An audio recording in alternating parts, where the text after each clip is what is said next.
You know, the great Canadian science fiction anthology series, Outer Limits, what I call the second Outer Limits, probably had the best episodes that are not talked about anymore. A lot better than the 95 and early 2000 revival of Twilight Zone, a lot better than the Twilight Zone third revival of recent years.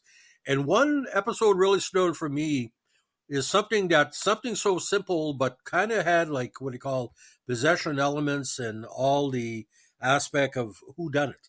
It's called Vanishing Act. This was a 1996 episode of Outer Limits. Now, this one, Jon Cryer, in a great performance, plays a man seemingly becomes that's bouncing through time, vanishing for a decade at a time. He reappears in the life of his loved ones, seeing the mage as he intermittently returns. Now, the opening narration gives it off. Our lives follow a long and winding path through time, but what happens is we're forced off the course of our own destiny.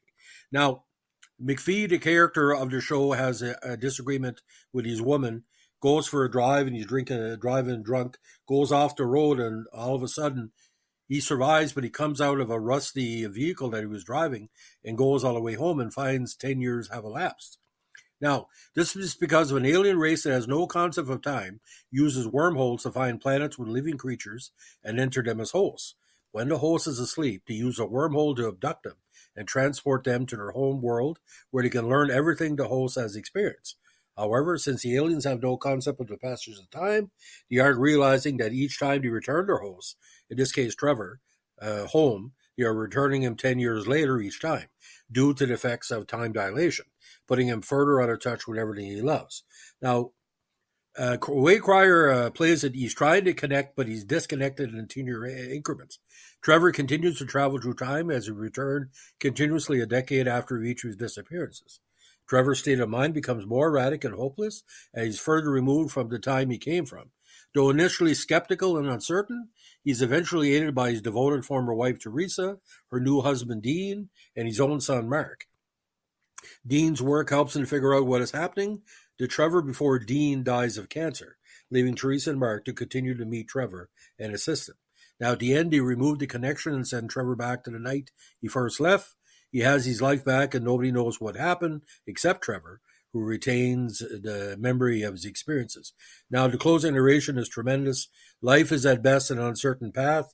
Perhaps we should be grateful with what we have, for even those riches may disappear along the way. But again, Jon Cryer's performance in this is just tremendous. Because Jon Cryer, other than a few appearances in, for example, the Supergirl TV series and the Superman movie series, didn't really dabble much in science fiction. But Jon Cryer kind of plays this as almost like a toned down version of himself, because usually Jon Cryer is very comedic. But the Canadian supporting cast and the different production make it great. Now we have Richard Ian Cox plays Mark McPhee, Jessica Lundy as Teresa McPhee, Dean McDermott as Ray Carter, very strong performance, Eric Schneider as Dr. Golden, R. Nelson Brown as the bartender, and also Lino Biritos. Now, Outer Limits, the way the plots were set up in most of these episodes, some were repeats of the old Outer Limits, while some were kind of a tribute to not only Night Gallery, not only the Outer Limits, not only Twilight Zone, but Alfred Hitchcock Presents. You never know what you're going to get week by week, and I think this is something I want to say.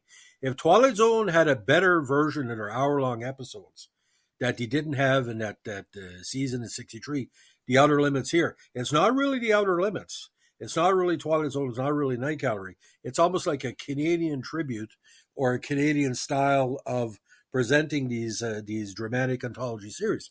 A lot of strong guest stars, and everybody from Alan Thicke, Roddy Piper, Ralph Waite, the different Bridges members of the Bridges family as well, the three generations. But what I really like about Jon Cryer's performance here, very, very underrated performance. And I would watch anything with Jon Cryer from a dramatic standpoint. But he hits it out of the park here. A tremendous performance. So, ladies and gentlemen, if you like what we're doing here with our anthology podcast, including Twilight Zone, Night Gallery, Outer Limits, give us a like, comment, subscribe, or share. Bye.